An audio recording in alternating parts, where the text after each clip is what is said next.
Good morning, everybody. Welcome back to Cooper Brothers Entertainment, Crossing Streams number 8. Today, we're going to be talking a little bit of Star Wars and a little bit of Batwoman. So, today, to my right, I introduce to you the Itepo Queens Police Speed Reviews. Pete, what's going on, brother? Good morning. Greetings and salutations in the words of my good friend Salvador. Big tip of the hat to Sal, who couldn't be on the boardroom last night. Morning, Commander Cody. Good to be here.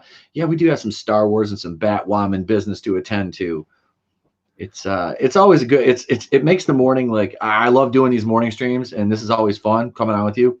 But it's like then we have to talk about. Well, Batwoman is a little less offensive than Star Wars these days, honestly, because Batwoman seems to know it's shitty and just kind of plays off of it, and Star Wars doesn't know it's shitty and just continues to think, keep that nose up in the air. But now there is some good coming out of Star Wars.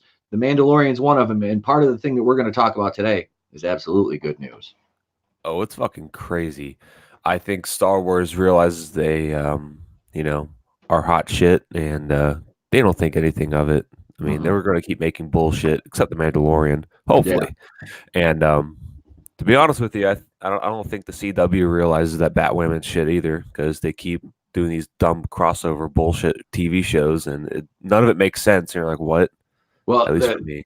They do that Crisis on Infinite Earths type crossover year. Like last year was Elseworlds, and this year, like the dedicated Batwoman episode in the crossover was that. Now the only reason I watched that is because they're gonna have the Kingdom Come Batman in it, and it was Kevin Conroy, and lo and behold, Batwoman kills him. So. Like he knocks Supergirl, I think it was Supergirl, across the room, and then Batwoman delivers like a weak spin kick, and he like gets electrocuted because of his exoskeleton suit, which he had to wear because of years and years of fighting crime, and his body was just beat to shit. This version of Batman had become a killer, basically. Like he just started killing people. He was like, I'm done. I'm not this no kill policy. I'm taking the gloves off, and he just was killing people. Not like just random people, but like criminals, So yeah, and then she killed him. And what did he say to her? The one line he said to her, he goes, "Oh, before he died, it was like you were always the new bad," or something like. I was like, oh, it was just cringy as fuck. So yeah, I didn't watch any more of the crossover after that. And episode 10 that just came out, and my review of it the other day went over 100 views with the quickness. Another video I did covering the ratings drop because it lost, and I want to say 480 some thousand viewers for this episode. Yeah, it did Supergirl numbers. What? Supergirl has been on the air for seven seasons now. I heard Supergirl was complete ass. It is. And it's still going on that long. It started on CBS, and after one season, CBS said, nope, don't want it. It's garbage, don't want it. I'm so confused. Threw it down to the CW, where it's run 6 more seasons, and they have no signs of stopping there. Like that, that show, it got woke in like episode, I think, well, I mean, pretty much there was like hints of it. But by episode 4, I just checked out of Supergirl. I was like, oh my God. And this was the first season. Good God. I tried watching it again because I was on Netflix, and the kid and I were watching Flash, and he saw that. He goes, I want to watch it. I'm like, yeah, Melissa Benoist is hot. I'm like, we'll give it another try. So we put it on, and I'm like, like 4 episodes. I'm like, no, buddy. Nope, we're done. We're done here. I have to say, it's bad. I just don't understand why you have access to all these cool DC characters and you choose these dumb ones like Batwoman, Stargirl. Oh, yeah. Like, what the fuck? Do a Justice League Dark TV show. Apparently, J.J. Abrams is on board for something like that, but we'll talk about that later. But yeah. I don't know. You have access to so many cool characters. Oh, and then fucking Swamp Thing gets canceled. It's like, oh, okay. They didn't even air one episode on the DC universe. Like I'm a fan of the movies, and I've always, the movies were fun. They were campy, they were fun. I'd never read the comic, but I heard there was a show, and I'm like, oh, cool. I might get to see this eventually. And nope, that just got. I was like, well, they canceled before the first episode even aired. What the fuck? Like, how does that even work? It's honestly, it worries me because if this is the route we're going now in 2020, where we're at now, the peak of technology being able to make special effects being able to produce TV shows in such a short amount of time, movies in such a short amount of time, streaming services. What the hell do you think we're going to get in the next 10 years? Like, we're going to get, like, it's going to be worse. Hopefully not. Hopefully everything dies down and all the weirdness ends. But it's just, we get this bullshit, and anything good that we get, it gets fucking shit on by people who, you know, just need to shut the hell up. But all this identity politics and stuff is so cyclical, because you look at the 1960s and the revolution there with the hippies, basically the hippie revolution, you know, the whole free thinking. Well, I mean, there's nothing wrong with free thinking, but like they were, you know, just the free spirited, I should say, you know, that kind of hippie, and that died off, you know, because those people grew up and they realized, oh, I have to grow up and I have to work and make money. The problem is, those people that did that in the 60s, or the quote, all the boomers, still maintained that kind of worldview, even though they had to quote unquote sell out to the man and, you know, get jobs and have careers so they could pay for things, because they realized they couldn't live in hippie communes their whole lives and, you know, walk around with no shoes on and still, you know, have a productive, profitable existence. It doesn't work. So now they raise their kids to think that way, and their kids are having kids that, like, you know, basically younger than you, and they're living on the system. And this is why we have this generation of morons who are just caught up in all this just trash politics, identity politics, this wokeness, because they have nothing. They have no identity. All right. They're like clay. And I've got almost 40 years of existence on this planet, and I like to think I have a pretty good perspective on things, even though people might not like to hear it.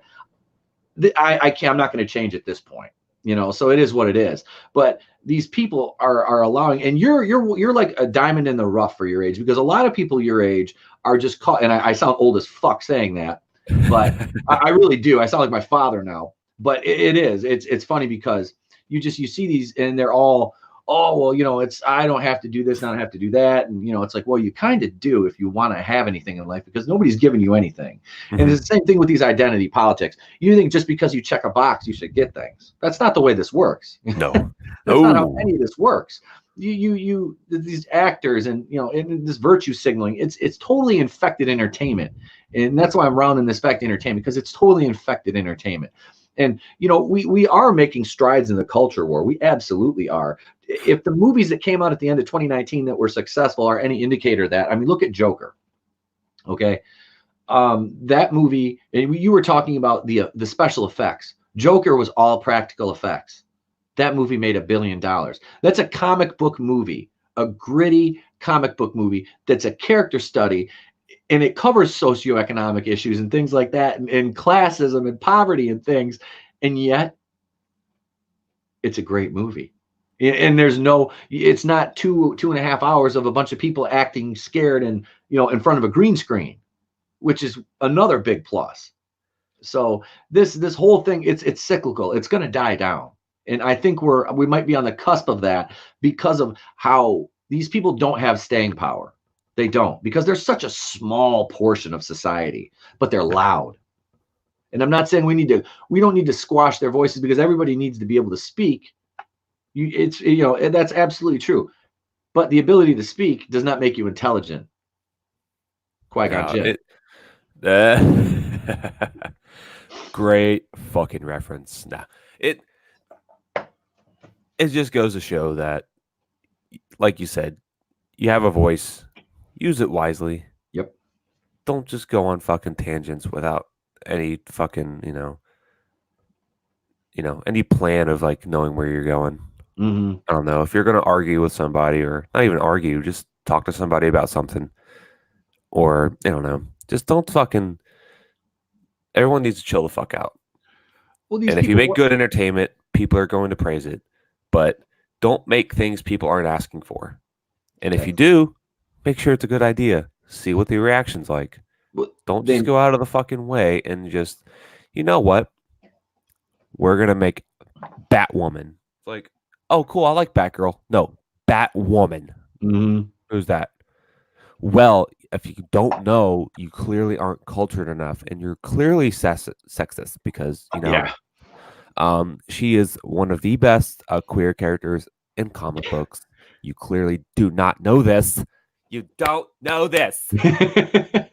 And that's don't come at me with it's one of the best queer characters because I don't give a fuck if they're queer or straight or whatever. I want to know what the character is. What does the character stand for? What is the backstory? What is their struggle? Who are their adversaries? What made them this way? You know, the things that build, you know, the foundation that the character's built on, not she's a gay woman. Well, okay. Well, Lottie freaking die. I'm a straight man. I like women. Am I going to build a fucking character on that? No. Not unless the entire arc of the character is how much of a womanizer, or it's always cheap. That doesn't. But that's not compelling. That's a one-dimensional story that nobody's going to give a shit about after like a couple episodes.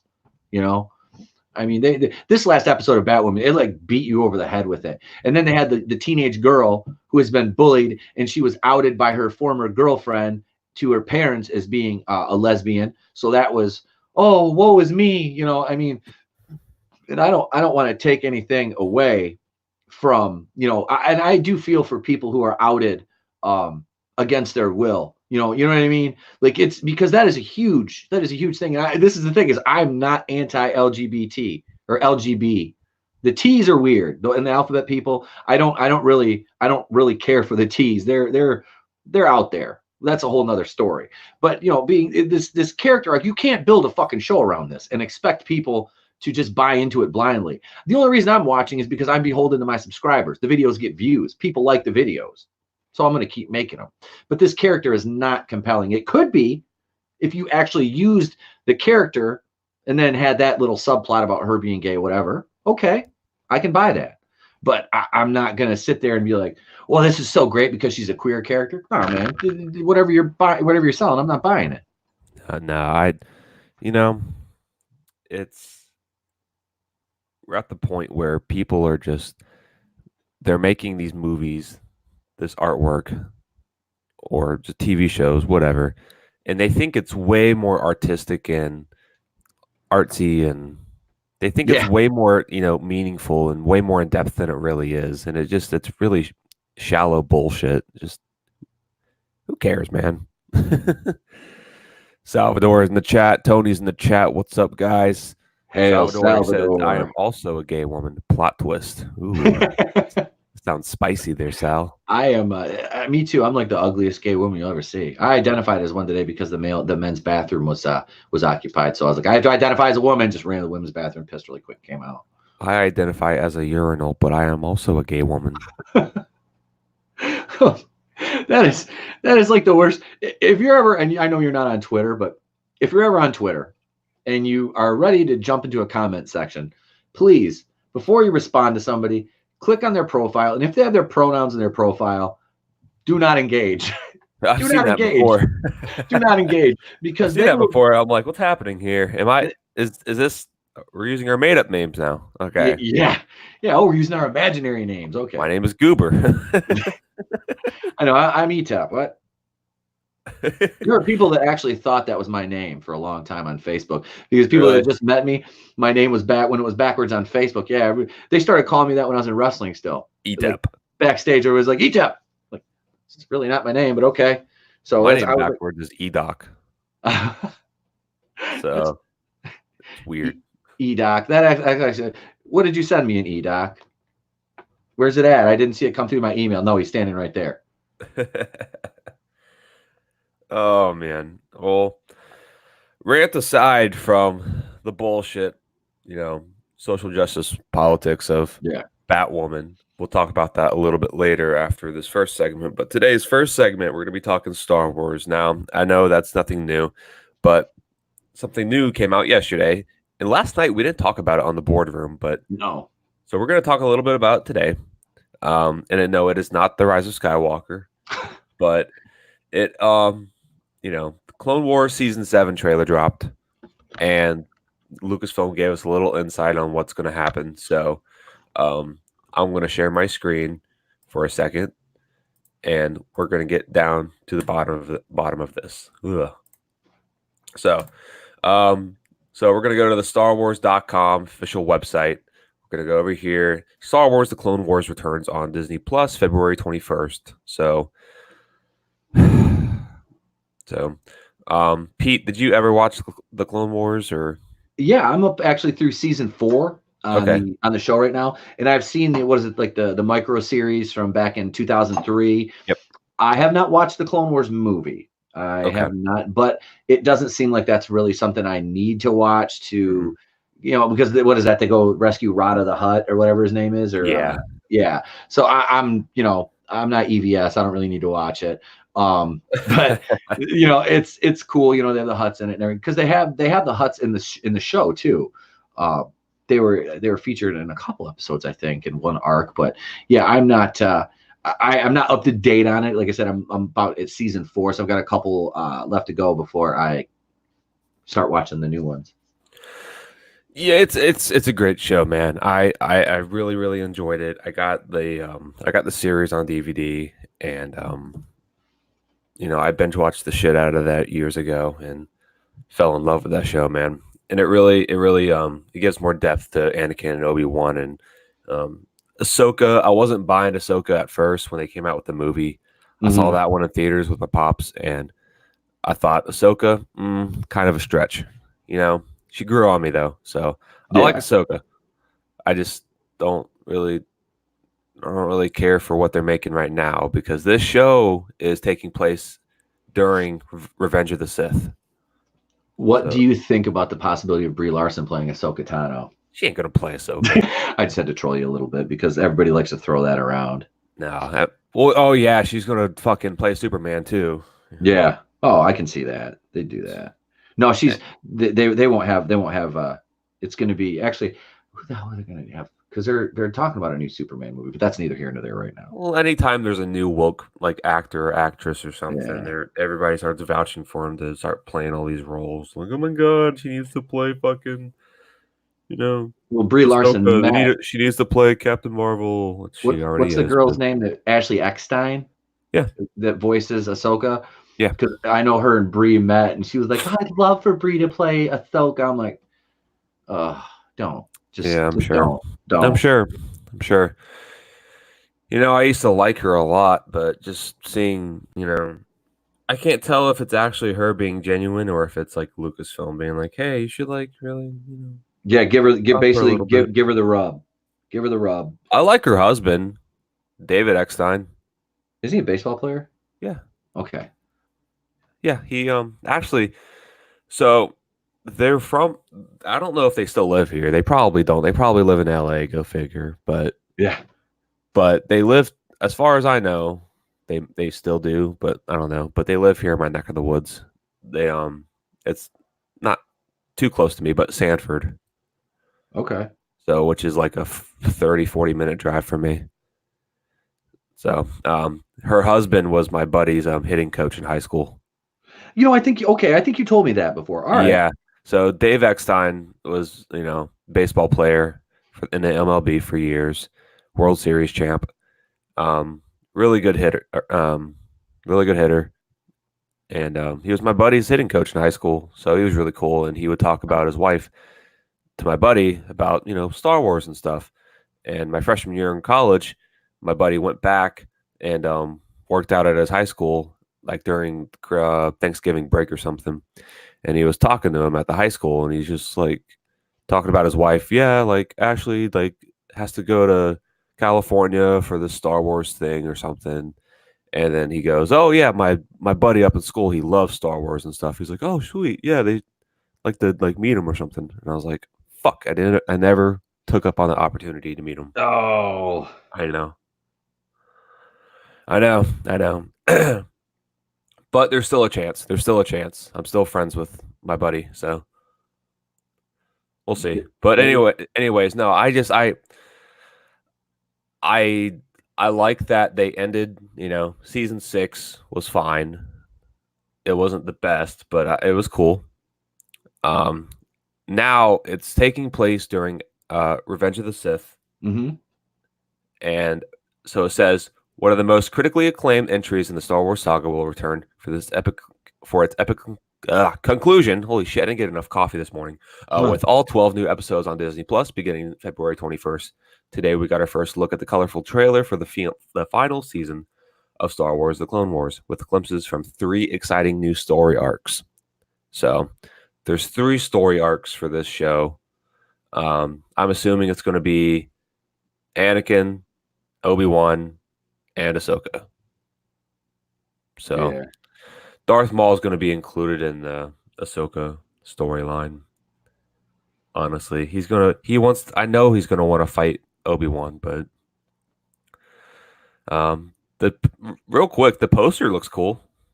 It does. I'll give him that. I mean, they did a fucking fantastic job with the poster. It looks way better than the sequel trilogy movies. Oh God. Well, yeah, those posters were. They look like fan art most of the time. I mean, Yeah. Oh yeah. Jesus. Fuck. I hate those movies. God. No, they did a good job with this trailer. Not trailer, the fucking poster. Her lightsabers are cool, so they all got blue, and then Darth Maul's got a little jerry rigged, double-sided lightsaber. He has like half of his original lightsaber, and then I don't know.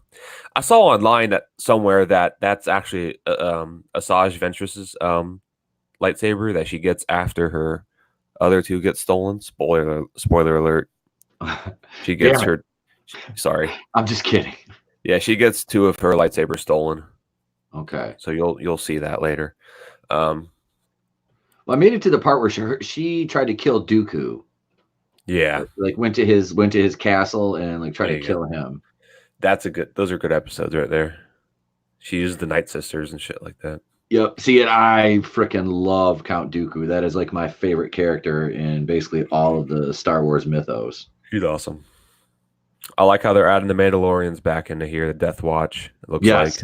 And all the 501st guys are now under Ahsoka. I think the helmets are a little stupid, but that's just me. Just make them all orange. You don't have to make them blue and orange. Yeah. What Florida Gator fucking troopers. Let's see what Tony said. Rosario Dawson wanted to play Ahsoka a few years ago.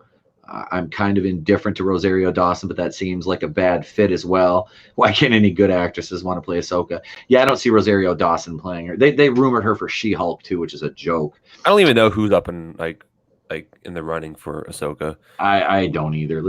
Why is that even like in the talks? Because we know she dies in Rise of Skywalker. Yeah. So is the future of the franchise not going to take place before the whole Skywalker saga, as they want to call it now?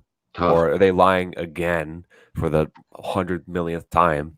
And they're going to make another movie in between the fucking OT and the prequels. They will, because they'll need to. Well, they said they're going to go back 400 years, but they're going to retcon everything eventually. Well, I got a bad feeling about this, and it's yeah, I feel like it's gonna follow under the same guidelines as Lucasfilm, current Disney Star Wars. They're gonna sell you on the fact that, hey, this is the original shit that we had planned for the original show before Disney took over. No, I'm not fucking buying it, because for one, you've had this much time to work on this show. We've been expecting this show for 2 years now, and you're just now coming out with it in a few weeks. So if it's taking you that long to do this shit, I got a feeling you're probably going to mess with the fucking timeline and the lore, the characters and shit. Oh, I don't doubt it. Like I said, they have no reservations about doing that. So if they were going to go with the original plan, which I don't know what the original plan was for Ahsoka, but I know that there was a book that came out after Disney bought Lucasfilm, and it incorporated her having blue lightsabers instead of her original yellow and green one. So I got a feeling it's going to be fucking weird. Oh, and they had an Asajj Ventress and Quinlan Vos book that came out. Yeah. That apparently was going to be a couple of the episodes in this season. And that's why that lightsaber right there that Darth Maul has was Asajj Ventress' one in the book. Okay. So that came out after Disney took over, years after they took over. So I think it's going to be a lot more Disney shit. And then you can see these girls right here with the fucking fembot haircuts. Yep. shaving sides of their heads. That's Let's see. if you're a strong, independent woman, you got to have a haircut like She'd that. have a side shave. You have to have a side shave. So What did Sal say here? He said she died off screen between episodes 6 and 7. He said the last episode of Rebels has an epilogue that takes place after episode 6, and Ahsoka was still alive. She should have been killed by Vader during their battle at Malachor. Now, I saw that on YouTube. Was that where? okay, That was where that episode ended with her. Wasn't that the World Beyond Worlds? yeah, that's the end of the show. So basically, in the middle of the show, they meet Ahsoka. They go on a couple missions with her, and then they go to this Sith World fucking Between Worlds. Sorry. temple or whatever. Mm-hmm. Darth Maul's there, and he's like all decrepit and shit. And they're trying to get this, like Sith holocron to start working, and then it starts like blowing up the building, and then she fights Vader. Well, Vader kills her. Mm-hmm. So, end of the show, they do the World Between Worlds. Basically, it's time travel. So basically, that Ezra Miller kid with the little blaster lightsaber. Ezra Bridger. He said Ezra Miller. I'm like, the Flash is in this? Oh, I said Miller. Oh shit. We were talking about DC earlier, and yeah. Oh God, Ezra Bridger, and not the Flash, and he goes fucking time travels basically, and then pulls her out from that battle, through this like little portal thing. So basically, he saves her, but he like messes the timeline up, and it's really weird. Okay. Like time travel should not be in Star Wars, and they fucking did it. So yeah. So there you go. So she, I don't know, man. She ends up getting white lightsabers later on in the Rebels show. So I did see that too. Who fucking knows? I've never watched Rebels, like I said, but I've watched a bunch of videos. It just didn't. I tried. It just because I upped my cable subscription, my cable package, so I get like, was it Disney XD that it was on or whatever? Yeah. So I was watching it, and I because it was on demand at the time, and I was like, I don't know. I mean, I couldn't get into it as much, But let's see. Wait, what did Sal? He said, read my chat about the 2 new female characters. It's important. Where it's not Disney Plus now. Yeah, I saw that. Where's your chat in the private chat, Sal? Let's see. And Tony says the Ahsoka Vader scene is still the best thing I've seen from Disney Star Wars. Yeah, I watched that. Like I said, I watched that clip on YouTube, and it was pretty cool. Well, it's one of the best things. Okay, so just scroll up. I don't know if it'll let me see all the way up. I don't see it. I can't go. It won't let me scroll any farther than like 20 minutes ago. I can't see it. Damn it.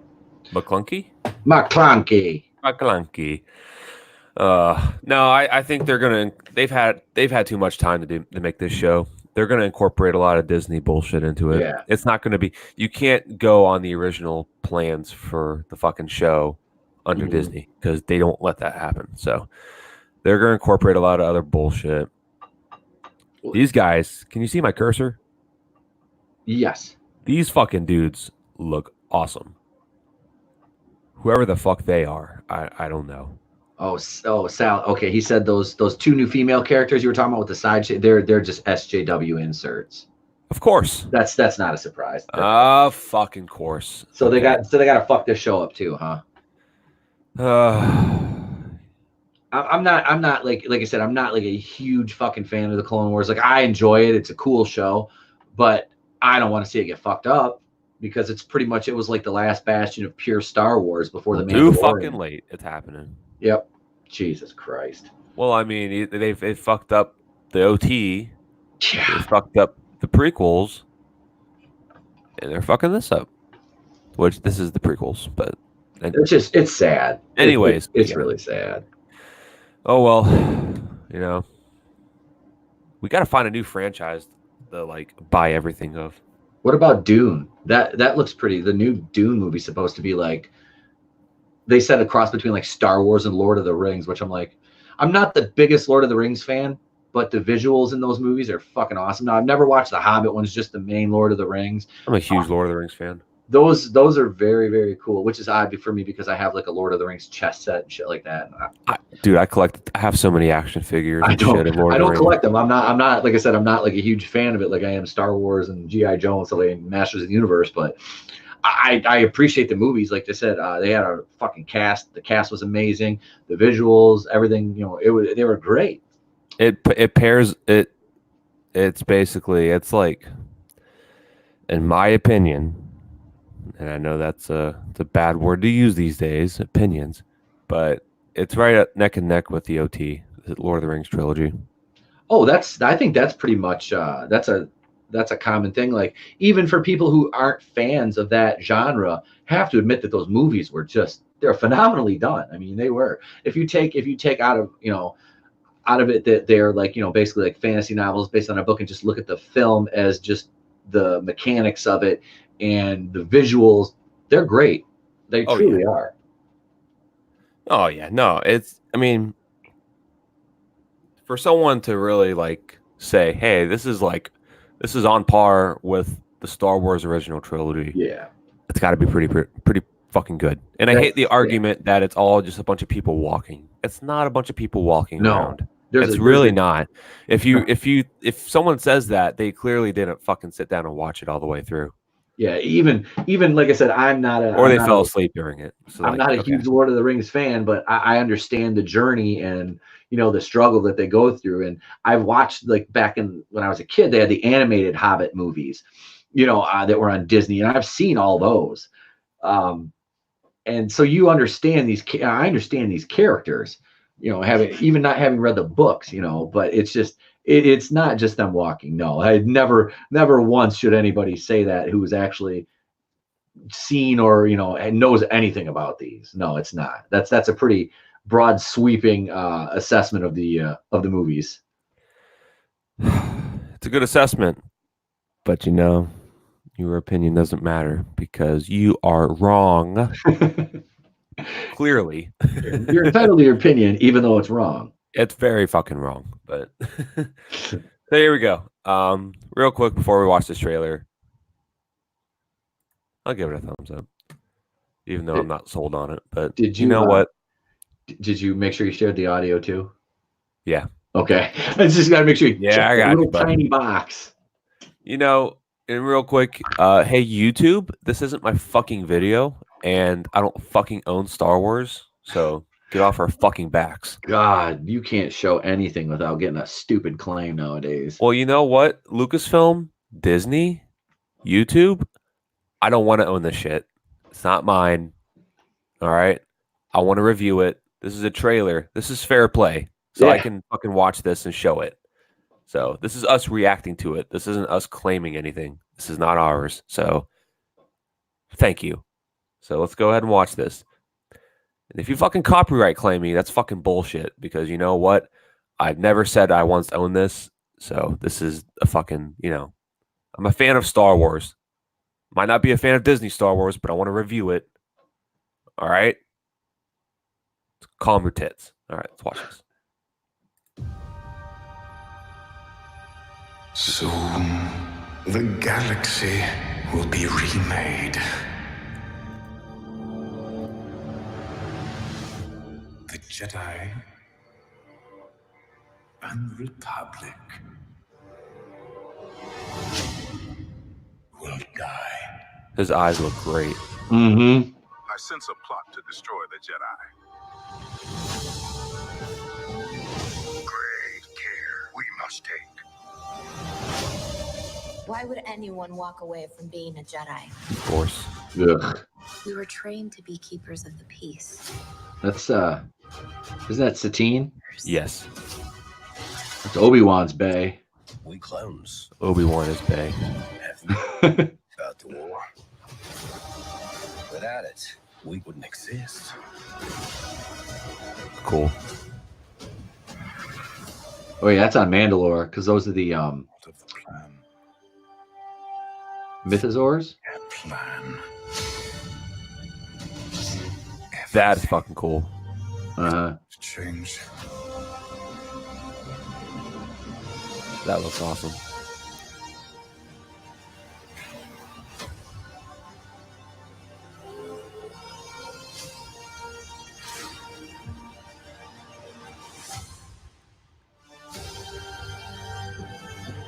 This is the battle over Coruscant. That's the SJW character. Choice Anakin's gonna fuck some people up, dude. Yep. has led to this.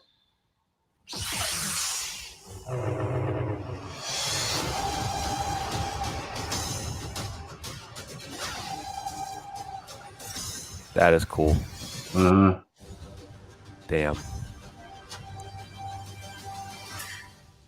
that trailer looks good. Like I said, they showed them those new characters a few times. Yeah, Sal, I did hear that, even though I haven't made it that far yet. I did hear that Duchess Satine, yeah, she meets a rather untimely end at the hand of Darth Maul. And that was like why Obi-Wan, when he knew about, because he knew about Anakin and Padme. He knew about them. He just didn't say anything because he had done the same thing.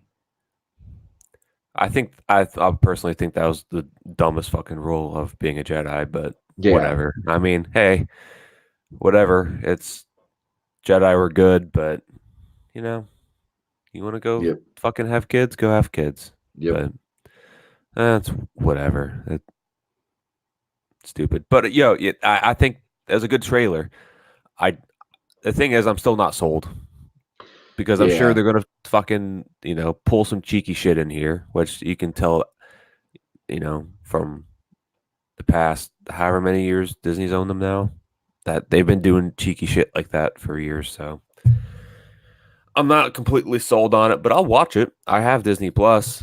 I use my girlfriend's account, so that's cool. I got mine because it's free through Verizon Unlimited. So I've got mine. It's free. So I plan on renewing it. I mean, $6.99 for all everything on there. You can say what you want about people in the Phantom Menace paying for Disney Plus, but I have a kid, so if my kid wants to watch something, I don't let my stuff get in the way of what my kid wants. So that's not fair to him. There's good shit on there. There's such a back catalog of good stuff on there. Like we always talk about like the old school shows like Gummy Bears and Gargoyles and all the Spider-Man and stuff, X-Men that's on there. So it's worth it. It's worth it to me. Plus the movies. Oh, for sure.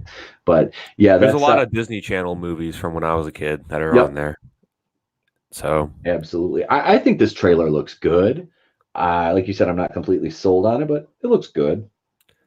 Everything that I've seen, for the most part, in this trailer looks promising. Yeah.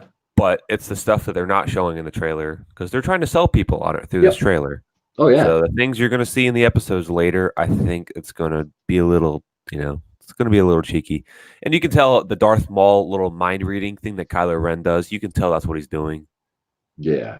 They're going to be adding that dumb bullshit in there again. Yep. They're probably going to add teleportation in it as well. That hurts my brain. Just the fact that I saw that in theaters. Oh, that when they swapped out the lightsaber when Rey gave Kylo the lightsaber when he was fighting the Knights. I was like, they built the Knights of Ren up for that movie and they killed them off in like a couple seconds. I'm like, this was fucking stupid. And then of course the scene with the stormtrooper, the two stormtroopers in the hall. And I don't know if we mentioned this last night, but I talked about it on Monday night when the Knights of Ren walked by him like, the Knights of Ren, cool. Like, no soldier is going to talk like that. Like you see, like, like I made the analogy. It'd be like, I now forgive me, my military people out there. I don't know ranks, but I liken this to, because it's the most relevant in the zeitgeist would be the Navy SEALs, because they are the baddest of the bad. And as Groove said the other night, he said that those guys are, they're the adrenaline junkies. So that's like the Navy SEALs walking by a bunch of like, your regular, I guess it would be like, are they E1, just normal ensign or sailors? And the sailors like, oh, Navy SEALs, cool. Like they're marking out for them. It's like, it seemed stupid. Now I know the stormtroopers are fodder and they're made to look like jokes, which to me, I don't agree with, because it cheapens like that scene in The Mandalorian and the Taika Waititi episode. Okay, with the two scout troopers shooting at that can. Yeah. That actually made me a little bit angry. It was way too meta, and it just cheapens everything. It's like these guys are never a threat. Like you have to make them look like complete. It's just stupid. I'm sorry, but I would like a little bit of a threat from these guys. Like I know then you have like the Death Squad troopers who are like complete badasses. Okay, wait. There's Sal. Ensign is 01. SEALs get a lot of respect, though. Oh, I'm not saying they don't. I'm not saying they don't. No, no, do not misconstrue that. But it's just, it would be like just kind of like I just took that, like the stormtrooper thing is like marking out, and I make that analogy to the military because it just seems, kind of in the same vein. Like the Knights of Ren would be like your special ops guys. I just absolutely aspiring to be one of them, but just like the way they made that stormtrooper mark out for him to me was just like, it just seemed kind of stupid. It's like, I don't know. Maybe it's just me, but no one speaks in hushed whispers when they walk by. They're sailors like the rest of us. That's what I'm saying, Sal. Exactly. If anything, Absolutely. they should have just, made the script a little bit better. Just Yeah, the you things just- that they said would have been a little bit better. You respect them. You give them. Ren, cool. Yeah, like they just made the stormtroopers sound like fucking idiots. I'm like I mean, we all know that like that scene when was it Poe and them are running down the hall and they're just shooting them and they're all just falling around them. I'm like, hey, come on. The thing is, it's like we bitched and moaned about The Last Jedi having unrealistic Star Wars humor. It's Marvel humor in a Star Wars movie. We bitched and moaned about that. Yep. And then the fact that everybody's accepting the Taika Waititi to do a Star Wars movie and to do this TV show, is just mind-boggling to me because we've made it known that's a problem. Yep. That Star Wars should not have humor, that kind of humor. It's not Marvel. It's not fucking Marvel. But they're gonna make it Marvel. Well, they're just going to fucking mash up every franchise they own. Yep. Do it that way. So it's very sickening to see stuff like that. Yeah. I don't know. I'm over it. Humor is good in Star Wars, but you gotta hit the right notes. And if you treat it like a Marvel movie and you write bad scripts and stories, then that's what you get. Let's watch this again real quick. Absolutely. So we'll pause and talk about certain scenes in it. All right. Soon. Can't look at that logo the same anymore. I know. Made. So aftermath of Mandalore and the destruction of Darth Maul. So that planet's fucked. So this is after the Empire came through and just laid waste to Mandalore. This looks like it was either the. Well, no, it's not the Empire yet. It's still it looks like the Separatists either just ran through Mandalore, or this is the aftermath of Darth Maul taking over. Darth Maul. Okay, now Death Watch. That was the Mandalorians faction. Yes, because I've got through that part with that faction right there because I think that was when they introduced Satine into the show. Yes, so the Death Watch faction basically gets split because of Darth Maul. Some people side with him. Some people are like, "How the fuck are you going to let the Sith Lord take over?" So it has been so long since I've watched this show, so I'm just kind of trying to get refamiliarized with a lot of the arcs. It's all good, but this is this looks like it's it's either from the Separatists or it's from the from Darth Maul. But let's go on. The Jedi. This reminds me of Jedi power battles a little bit. Will die. Look at those eyes. Holy shit. Some good animation. That is very good animation. Damn. Like his skin, like texture and stuff looks really cool too. God, they did a good job. I sense a plot to destroy the. Fuck. Let's go back. I sense a plot to. Okay, so here we got Yoda, Mace Windu, Plo Koon, who is my favorite, Aayla Secura, Clone Commando, Ki-Adi-Mundi, Clone Commando, Depa Billaba, and then Kanan Jarrus from Rebels. So that's his master. So I respect that they put that in there, and she never hardly got any like popularity. She is Mace Windu's apprentice. Okay. So to destroy the Jedi. Now, real quick, he's like face palming him. So real quick, does it hurt the story that they have a feeling about a plot to destroy the Jedi. I Do you mean, need- would that does that sound right to you? Because wasn't the whole Order 66 thing and Palpatine thing like the whole goal was to blindside the Jedi? Yep. That was the whole point of the story, was that the Jedi got blindsided. They had no idea. So now this show is going to be them speculating it. So I feel like if they had an idea of something that's going to happen, they wouldn't have a problem. Like, well, they would, but they would be able to like defend themselves better. You know what I mean? Yep. Like when Anakin tells Mace Windu, "Hey, Palpatine's a Sith Lord," and he goes, "A Sith Lord? Are you sure?" Mm-hmm. Like if he had an idea, maybe he is, that I wouldn't surprise him like that.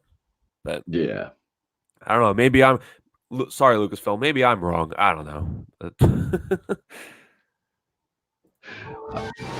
Great care we must take. Why would anyone walk away from being a Jedi?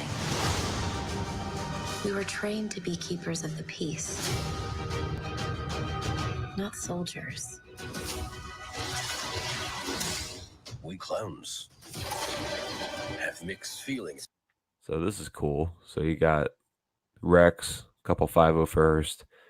These guys, do you think they're going to be clone commandos, or do you think they're just kind of a new faction they just made up? I don't know. They look like commandos almost. Like, wasn't that what's it? The big Ki-Adi-Mundi. They all look. Was it the Intergalactic Marines or whatever he was in charge of? That's kind of like the armor. It looks like different color scheme though, I believe. I don't know where they're going at with this, but it looks cool. They got like a heavy guy. They got like a regular dude. He's got a droid blaster, so maybe they're breaking this guy out. That looks like the clone commando blaster, the interchangeable one. About the war. Without it, They're kind of just all standing there, we wouldn't exist. all the droids and stuff. Yeah, that's interesting. The dragon. Part of the plan. The plan. The plan. Dude. He's about to fuck them up. Mm-hmm. You think this is going to be when he turns to the dark side, or is this like going to be before and he's lost his patience? I don't know. I guess it depends on where this falls, because that's Grievous right there, right? No. I couldn't tell. Okay. No, So- he's a Sith general Oh, okay. I was like, who the that they, hell they is that? fight in the during the TV show. Okay. I don't know. I wonder if they're going to. I do wonder if they're going to do that with him. If they're going to kind of how early they're going to turn Anakin. I hope Anakin murders him, but I hope they do it right. But they're probably not. They're probably gonna have him straight up murder him before he even turns to the dark side. I don't know. I feel like that's kind of pointless, but at the same time, you never really saw him die, so I don't know. We'll see. Everything is about to change. This is like the coolest visual from the whole trailer. So that shit's cool.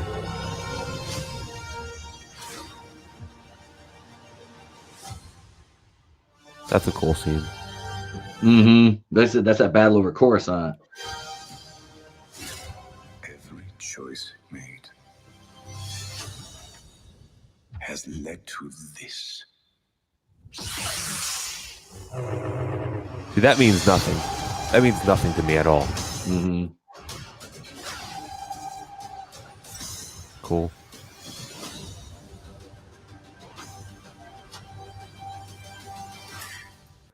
That whole Ahsoka and Darth Maul fight scene means absolutely nothing. We know Darth Maul lives. We know Ahsoka lives past this battle. So there's no stakes in that battle. It's just, all right, they're going to kind of fight a little bit and then run away. It's not like he's going to die again. You know what I mean? Yeah, it doesn't. I don't know. I don't know what they're gonna do with this. It's very weird to me. Oh, I saw the gay woman thing.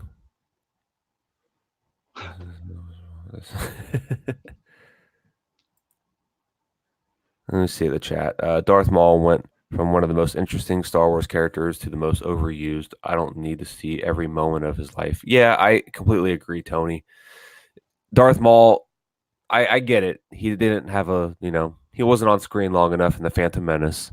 He probably should have lived after that. But, I was very happy with seeing, he was made to be an assassin, like a Sith assassin. He wasn't meant to be this big Sith Lord to take over things like Dooku would.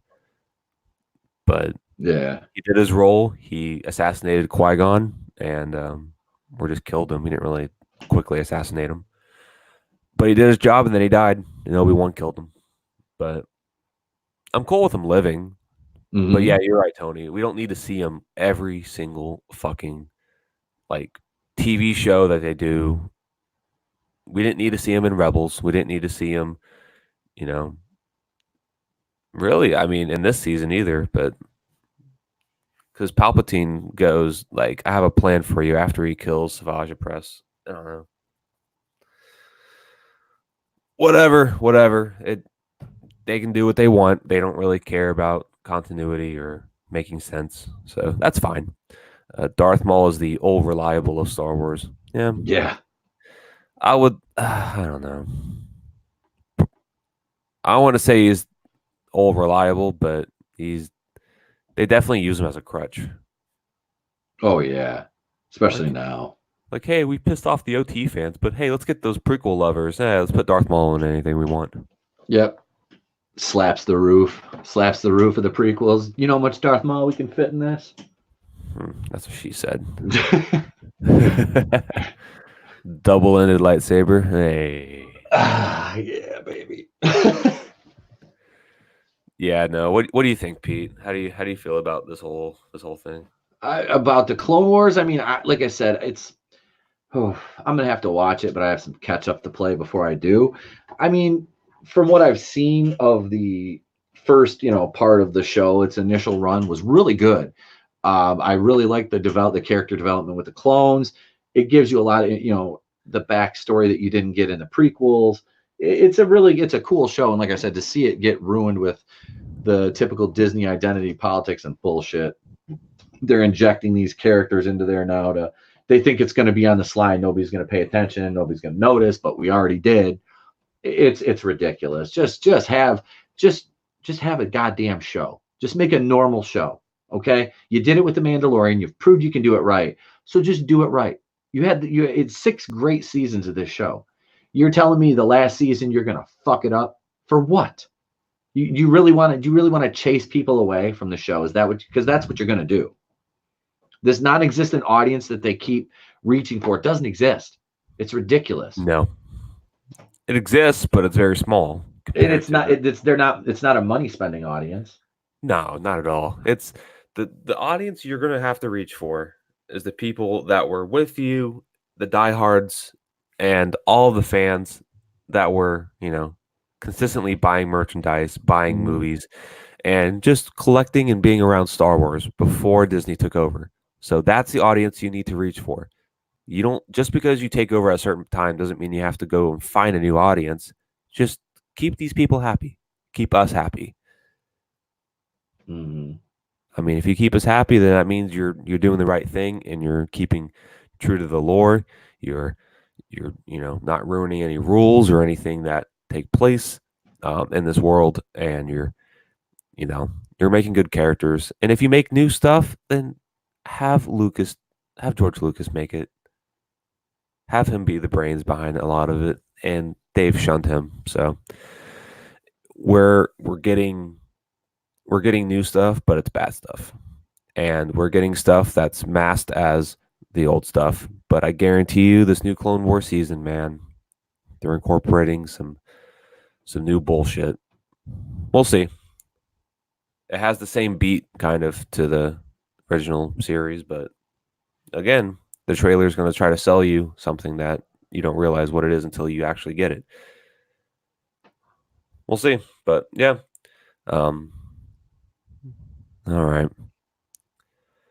Clone Wars. We'll see how it is. Pete, do you want to talk about Batwoman? Oh yeah, I'm always down to talk about Batwoman. Oh God. Let's see. Here's let's do a Scared. screen share here. This. There I'm she scared. is. I'm scared. I'm scared. I'm scared. Be afraid. Be very afraid. All right. So here we are on the MarySue.com, the nexus of pop culture. And we're with author, staff writer, blogger, whatever. Let's Jessica Mason. We'll open this little fun link up later and take a look at who Jessica Mason is. Batwoman just came out to Gotham because queer heroes matter. This is so stunning and brave. Batwoman just came out as a lesbian. No, not in our world, where we've celebrated her queerness for a while. Batwoman the hero, not Kate Kane the person, came out within the world of the CW show, letting Gotham City know that she's here, queer, and not into the bargain Chris Evans cop that people were shipping her with. Oh yeah, that was for the comic fans out there, that was Officer Slam Bradley, who was a character in the comics. And Batwoman ain't got time for no pale, male, stale character. She's queer. Deal with it. It was an interesting move for a masked superhero, but it shows why having heroes that represent all people really matters. Does it though? Does it though? I don't need any of this bullshit. You know, you can't just have a superhero. They got, I mean, oh God. This was the first episode back for the regular series after Kate Kane, Ruby Rose, joined the CW's Crisis on Infinite Earths crossover as the Paragon of Courage. And she was having trouble squaring that identity with the fact that Gotham had decided Batwoman was dating a hunk police officer. What the fuck? Like being heterosexual is horrible, or as they call it, heteronormative. You're heteronormative, you oppressive bastard. This worked on a lot of levels. It made sense that the protector of the city would have become a topic for social media posts, gossip, and speculation, even get tagged in selfies. In this world, heroes are celebrities, and Batwoman is a topic for discussion as much as an actor or other luminaries. She's a symbol.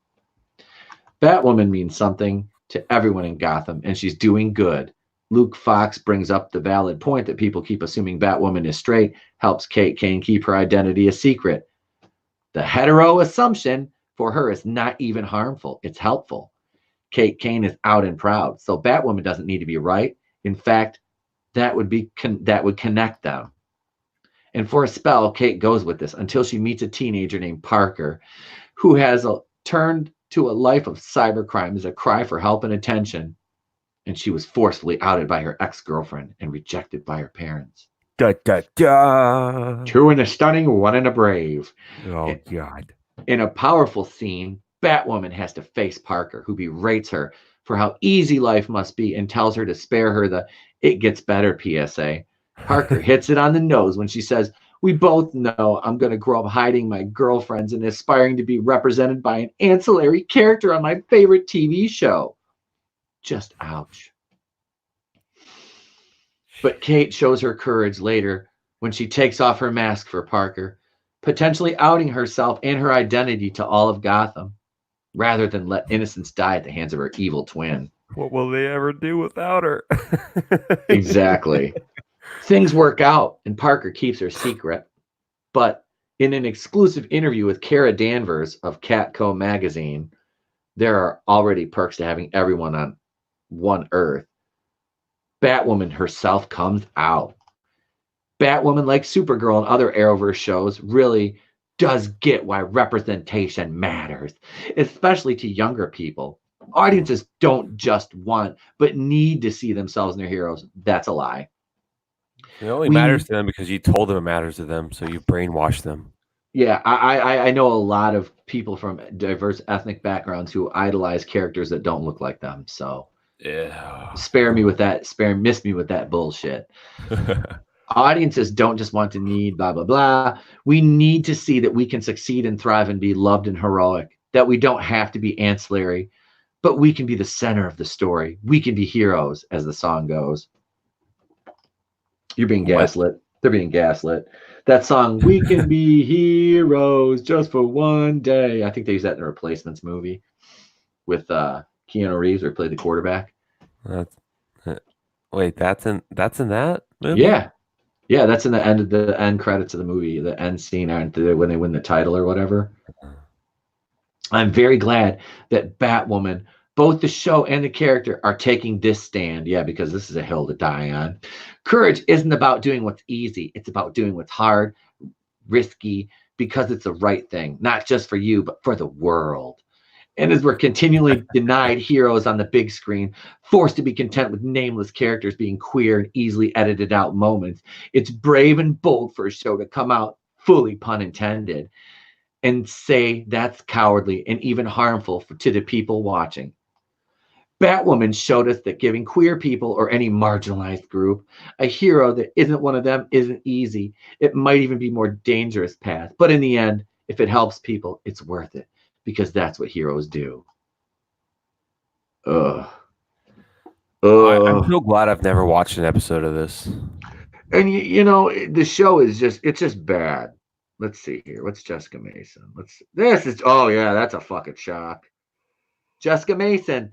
Look at this. She, her is a writer based in Portland, Oregon. Wow, that's a shock. She's a trained lawyer and an opera singer, as well as a mom and an author. I'm sure her fucking kid is already claiming that it's gender fluid. Why do they word it like that? She's a trained lawyer. Sounds like she's a trained Jedi. Like she's a trained lawyer. So she's trained, but she never passed the bar. Is that what you're saying? And that's why she's writing for a shithole website like the just Mary say Sue? Lawyer. She's a lawyer. I know. But I guess they don't want to say that because she's not a lawyer, but she just went through school and, like you said, didn't pass the bar. She probably didn't pass the bar. And then is she a mom or a dad? Well, she's a mom because it's stunning and brave. I don't know. I don't fucking know. That is so fucking pointless. That is the dumbest byline. Wait, what? She's an author, like for websites, or did she write a book? I guess this counts as being an author for this, writing for this fucking shithole trashy website. When fandoms queer bait them, to compare it to. Ugh. If you understand what I'm saying. This is bad. I don't know. All right. Al, you know what I'm talking about. There's another book series I want to see if we can compare that to. Oh God. Peter Gabriel's version is better than David Bowie's version. Batwoman. That just sounds like sandwiches with extra steps. I love you, Tony. Is the script from 1982? Haven't gay people been less publicly accepted since the two? Yep, more or less public. Yeah, they've been more accepted. Trailers are like the food pictures on a Denny's menu. That is very, very true. Yep. But still, if they're trying to really decorate the trailer and stuff, and it still looks bad, then probably going to be bad, but we'll see. Yes, Al. Yes. Is it about elves? It's all about elves. What can elves do for you? I like elves. I really like elves a lot. Elves. Yeah. I'm just gonna keep saying elves. Yes, it's about elves. I love elves. Some Keebler, dude. Get some fucking cookies up in here. Oh my God, my friend Farah just tagged me in the Captain Marvel article. Captain Marvel, she just tagged me in it because she knows how much she just subscribed to my channel. She knows how much I hate Captain Marvel. Yo, oh my God, dude! If this movie gets made, holy shit! What is she gonna fucking beat Galactus or something? Probably. Jesus. Well, she's Dormammu. She's gonna fight through Dormammu. Yep, the Hollywood Reporter article, Captain Marvel 2 in the works with WandaVision writer, and she tags me in it. Damn it, Farah. Oh God, yeah, that's just another whole story altogether. But yeah, this Batwoman thing is they're trying to make this out to be a bigger deal than it is because really nobody watches it. Like they say it's got 1.2 million viewers, but they count all the numbers in from the DVR and your late watches and stuff like that. And I think they count in the elves. but I don't know. I don't know if the elves count. If they only count the elves for half a person, if 2 elves equal a whole, how many elves are actually watching the show? Holy shit. Look at Rotten Tomatoes real quick. Yeah.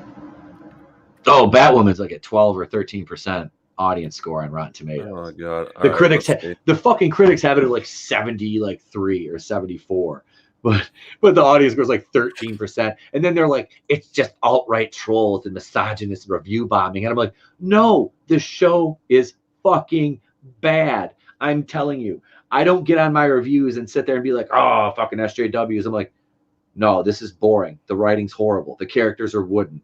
The Ruby Rose's delivery is flat. The only saving grace this show has is Rachel Scarston, that plays Alice/Beth, is absolutely gorgeous, and she overacts and over dramatizes everything to the point where it's actually humorous, and that makes it somewhat palatable. And the elves.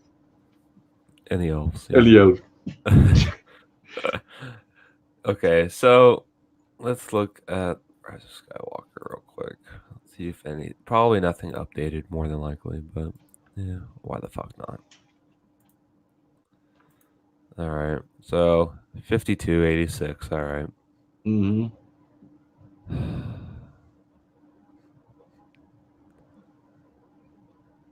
Yeah, let's go down here real quick.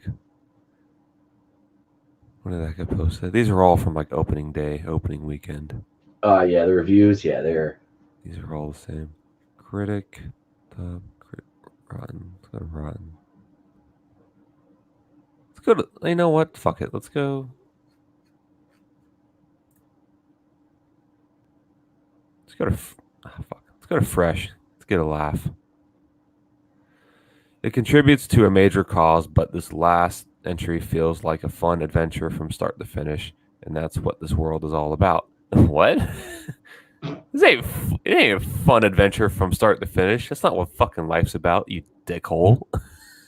It's not about angry fans. Bruh. I'm not reading this in Spanish. What the fuck? All right. You can miss me with that, boy.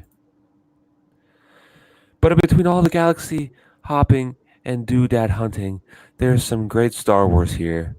This trilogy has been at its most effective when exploring the Skywalker legacy, and Rise of Skywalker continues that trend. Got it, Ryan.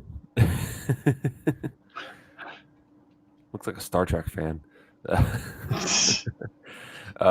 Fundamentally, a nostalgia machine, drawing heavily on the iconography and narrative beats of the original trilogy, but with just enough twists that it feels relatively new. I don't know what these guys are talking about, Pete. Do you? I have no idea. Yo, that's what people said about The fucking Last Jedi, the best Star Wars episode since The Empire Strikes Back. That's exactly what people said about The Last Jedi. Here we are. With as much nostalgia as new story content, Star Wars The Rise of Skywalker rose. Get it? Rose to the occasion full force. Another pun intended.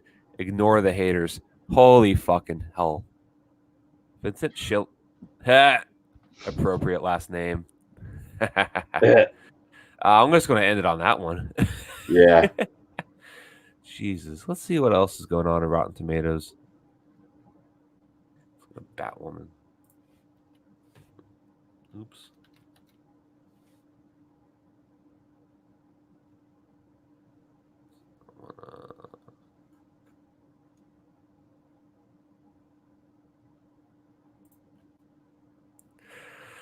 $12. Holy shit.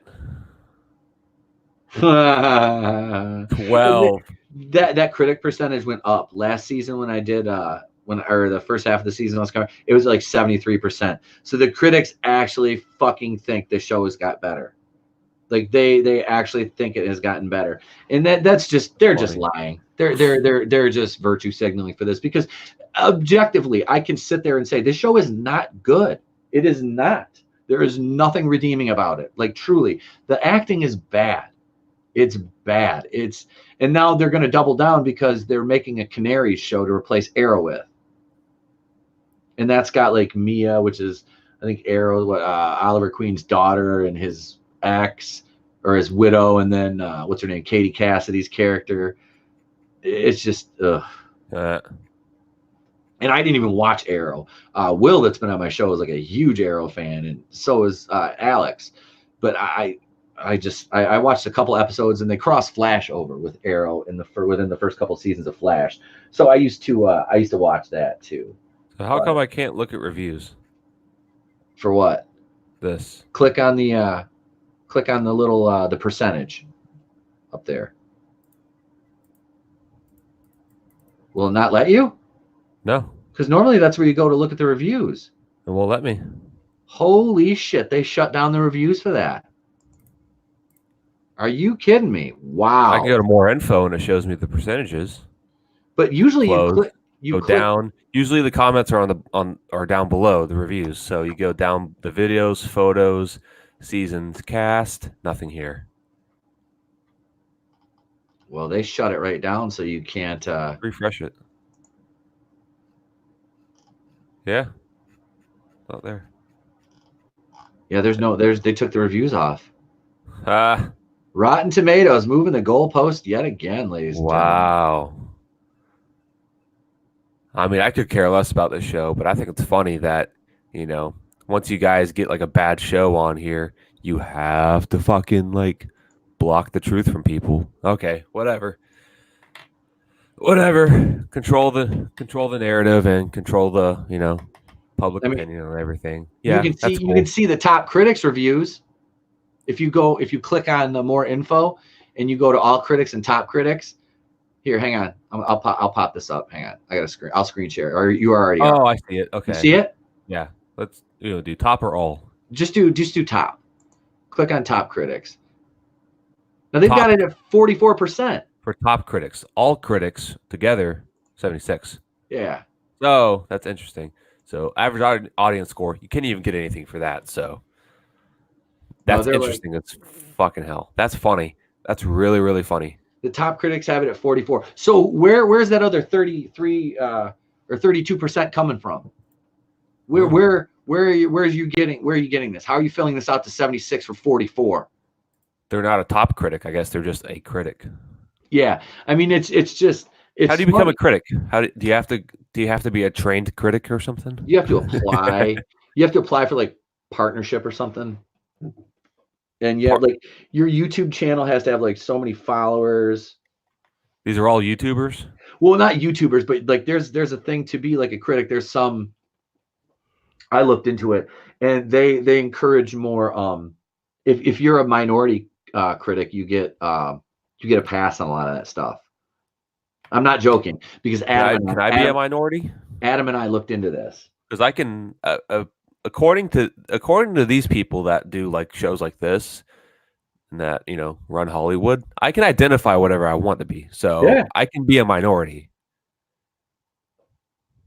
I mean, I'm like as white as glue, but can I identify as fucking minority? Come on, guys. Yeah. I'm mostly like English European, so that's technically not from this country. That's a minority, so.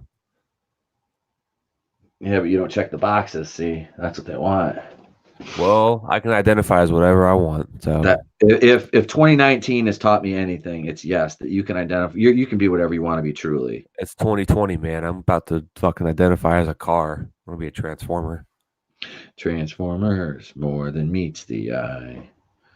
All right, well, that's pretty funny that they're you can't look at anything for this show. Yeah, they had reviews, because I did I clipped a bunch of them and covered them for a past video, I think, and I did I made some memes for the videos I was doing out of some of the reviews for it, and I'm shocked that they're kind of covering that up.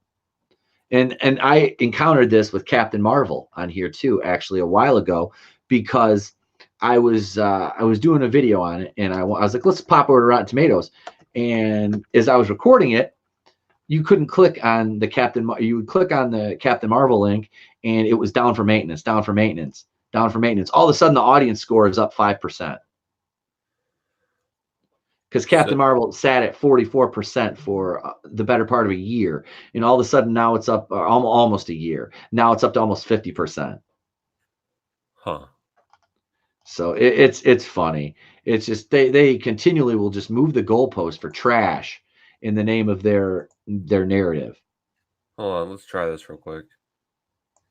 Because all critics season 1. Let's click on that. Is this how I get the reviews? should be. Because when you click on the percentage, Okay, so I have to click on the season. See, I never go on here. see, it didn't do. You used to just be able to click on the percentages, your audience and your, Okay.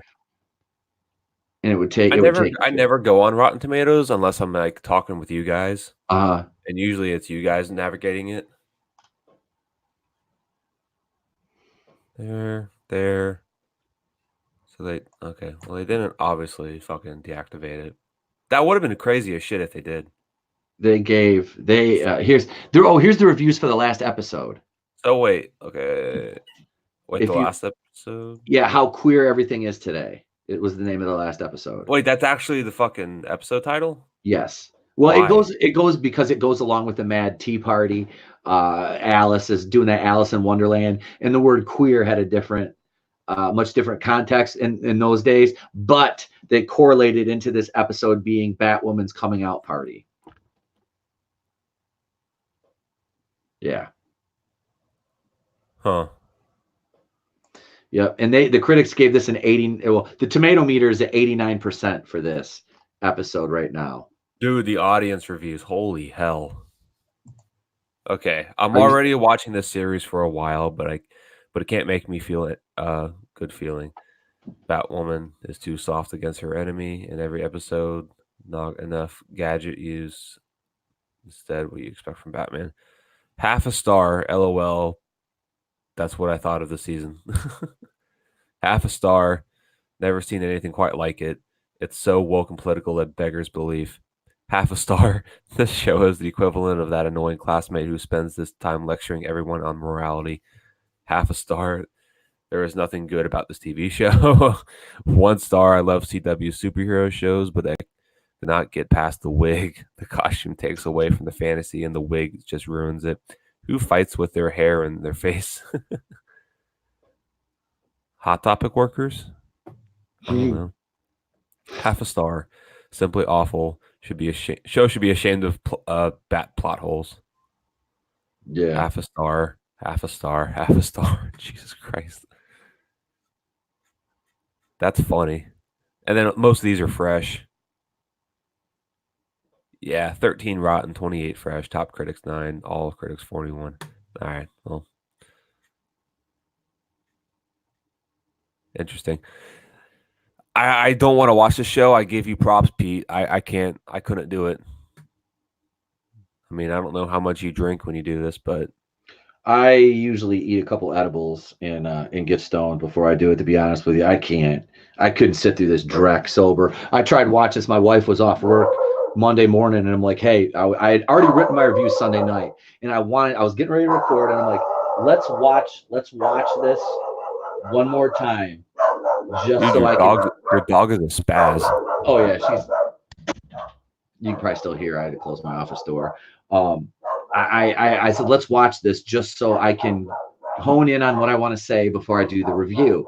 Even though I've already got it typed up, I want to know if I need to adjust anything. She made it through 10 minutes of the show, and she's like, this is the second time she's tried to watch an episode. I can't watch this bullshit. She did. She's like, this is garbage. She goes, I have no idea how. She said the same thing. She's like, I don't know how the fuck you sit through this. As much as you hate this stuff, she goes, I don't know how you sit through it. I'm like, I'm beholden to my subscribers. And they like these videos. They like to see me suffer. So I'm beholden to them. And I can honestly say that, like I said, I said that in the last video. I joked around. I always joke around about having a thing for review. Do I think she's attractive? Yeah. No, I review this show because the videos get views, and it's comical to watch because they still want the show to take itself seriously when in fact that it's impossible to take the show seriously. And my dog is still barking. Your dog's losing its shit. All right, hang on a second. I got to make sure nobody's here. I will be right back. All right. Oh my god. No, I could never fucking watch this show. This is just way too much. Holy shit. Yeah, no.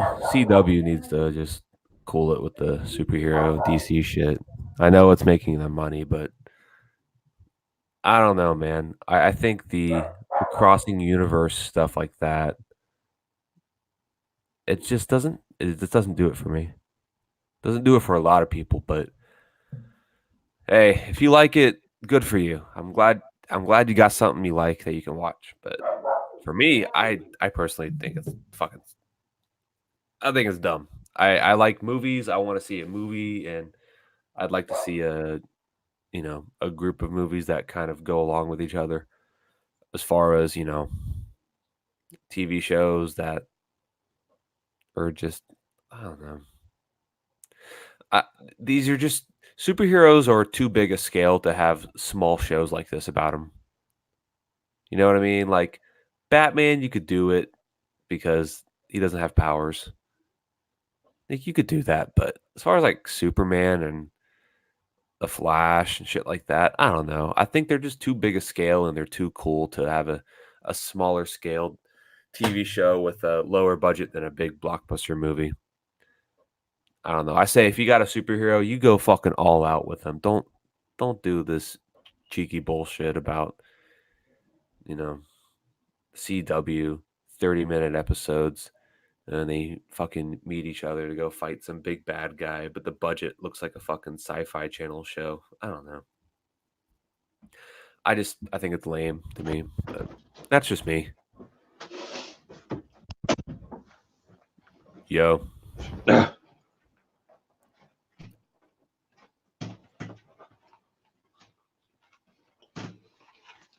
You good? I'm back. All right. Sorry. My neighbor was out moving snow in his driveway, and she was just going nuts, even though she sees him every day, like 10 times a day, because he's retired, kind of like me. Yeah. And yeah, he's just outside putzing around, and yep, she's just sitting there going nuts. And then the mail comes, and she goes nuts. And yeah, his daughter comes to drop their grandkids off, and she goes nuts. It's snow. What is that? Don't even start with me. I don't even know what that is. Be fortunate that you do not. And I went out there and actually found I had tater tots in the toaster oven that I made a little while ago, and I forgot. So I haven't eaten breakfast yet. That's a bonus. It's almost noon. Nice. I had some coffee and like a frozen burrito. I really want to get something better, but I'm just gonna have to wait. I'll make a good lunch before I go to practice. That's all I had was I had like 6 cups of coffee this morning. I already drank like 2 big ass Yeti cups full of water, and I hadn't eaten. So I was like, because I got up, got the kid to school, and we had to go get the furnace. That was that. Yeah, it's a mess. It was a mess this morning. It's been cold over here lately, but it hasn't. Obviously, don't snow here, but it's been fucking cold and rainy. Yeah, I'd rather have that. Oh hell no! That's how you get sick, dude. That Seattle weather. I mean, snow will fall on you. You can just brush it off real quick. Yeah, but rain is sticks that shit to your jacket.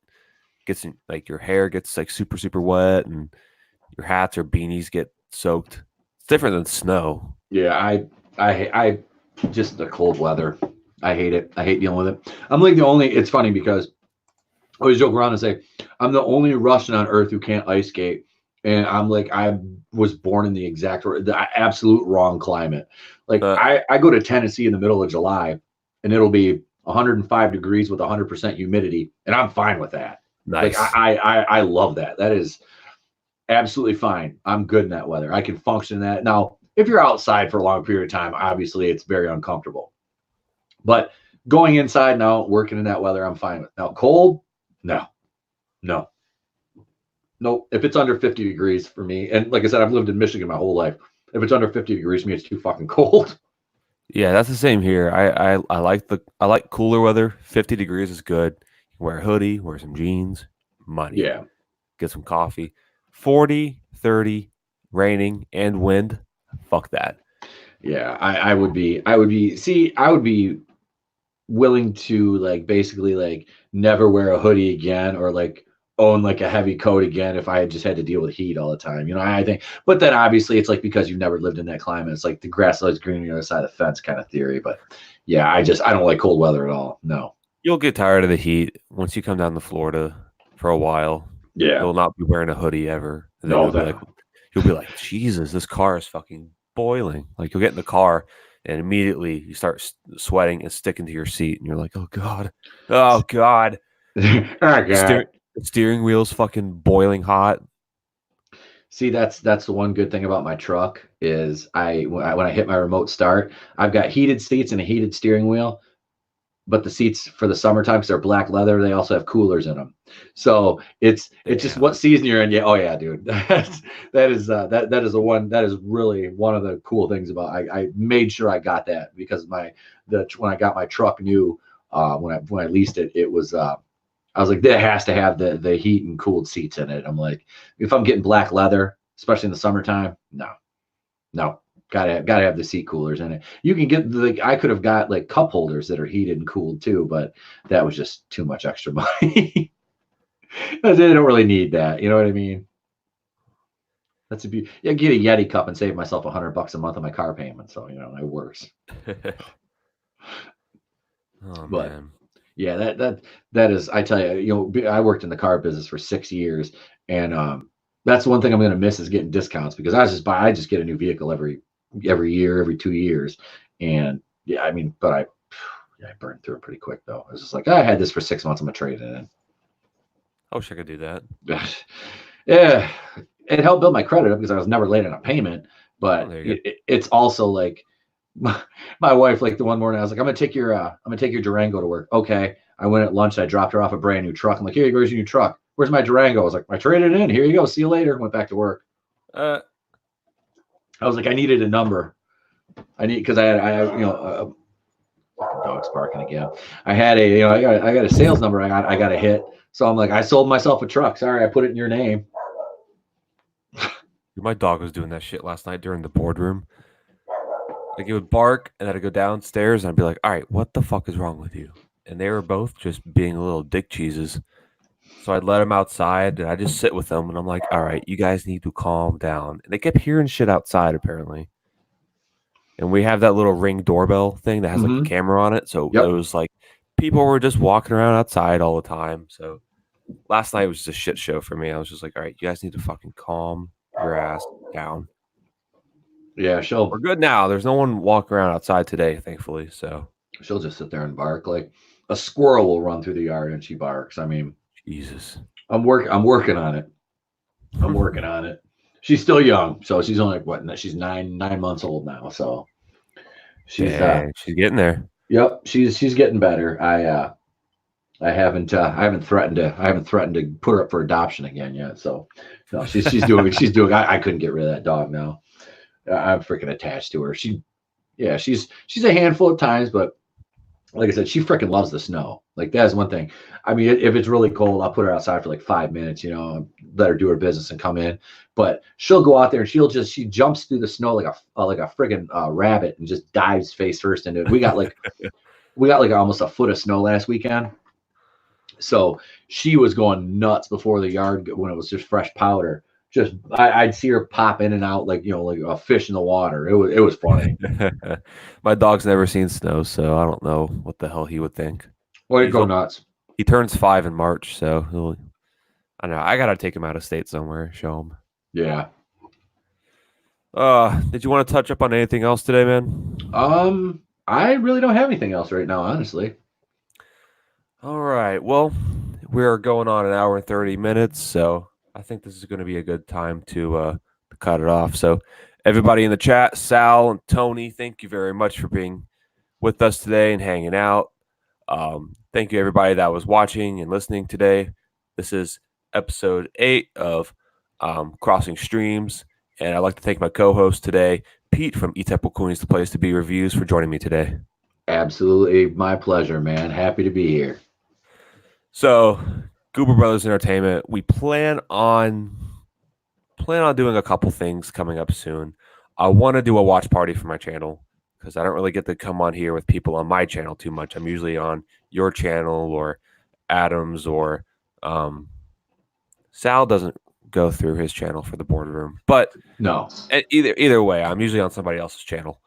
So I plan on doing a watch party for something.